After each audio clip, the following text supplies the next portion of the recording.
Konnichiwa, my otakus, I'm the Gaming Otaku, and welcome to my first Vault Hunter build video. Today I'm going to be doing my Elemental Hawk Maya build?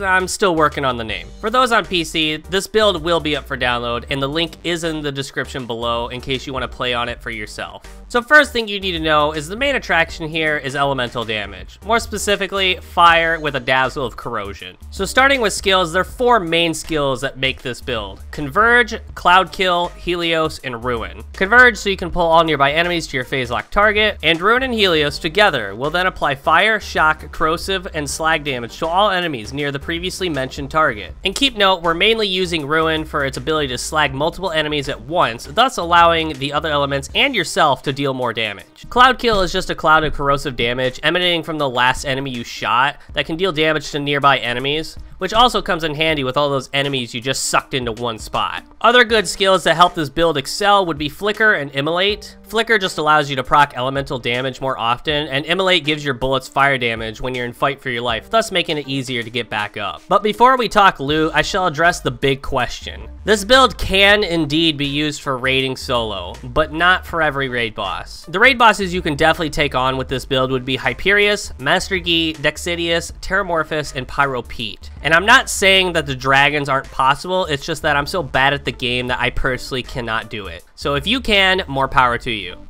As for Veracitus, I can't imagine it being all too possible without a Salvador in your party. Now for the loot, we're going to start with the guns. 1 fire, 1 shock, and 1 corrosive sandhawk are going to be necessary to be prepared for any situation. The shock sandhawk is especially efficient against Pyro Pete due to him being able to resist fire and corrosion. Then we have the Grog Nozzle for its mass amounts of healing, the Hellfire due to its ability to damage Dexidius without having to hit his zits, and the Lyuda for enemies like Saturn when you run out of SMG ammo. Some other guns to have just in case would be a Norfleet, a Ladyfist, a double penetrating Uncapped Herald, and a Pimpernel. Relics are pretty simple. Breath of the Cerith for bonus damage and health regen. This will be extremely helpful for Pyro Pete to speed the fight up if fighting him alone. Bone of the Ancients, but you will need 1 for fire and 1 for corrosion depending on what you're facing. And a couple relics to help you resist elemental damage. This will be helpful against the dragons so you don't just get one shot all the time, but also can be helpful with Pete if you think you need it. For class mods, you have a fair bit of options. The 3 I would recommend is a cat, a witch, and a fox. A cat class mod helps with SMG damage, which is good since this build uses primarily SMGs. For this, I would recommend a legendary cat class mod, which you can acquire by farming tubbies. A witch class mod will help with corrosive damage, and a fox class mod will help with fire damage. Another option is a blue rarity breakneck banshee mod to be speedy when your shields are depleted by boosting the fleet skill.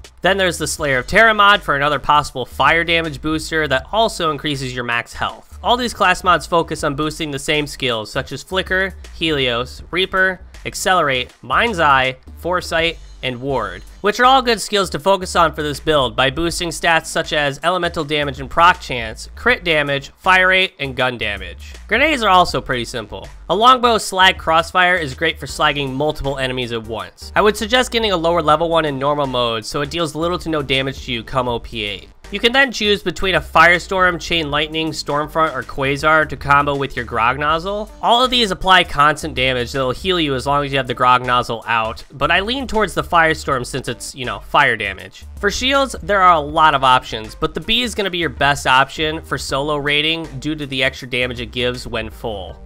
However, other picks could be the Antagonist for damage reflect and reduction, the Evolution for those that actually want to attempt farming the dragons. This could help against all those elements. For those that can't get a good Evolution, then the Neogenator would be your next best bet, for this is just a poor man's Evolution. Then you have Flame of the Firehawk because of the Fire Novas, but also it helps keep your health up if you have a Grog Nozzle out. Then you have a Sham for absorbing a lot of bullets, which if you do try and farm it, try to only settle for 90% or higher absorb chance. And then there's the Rough Rider, which is mainly just used for being speedy when comboed with the Breakneck Banshee class mod.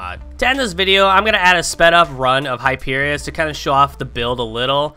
This was my first build video, so if you're going to critique it, advice and criticism is always welcome, but don't be a dick about it. And also, let me know what I can improve on. Like I said, this is my first time doing this, so I'm a little inexperienced. Anyways, see you in the next video.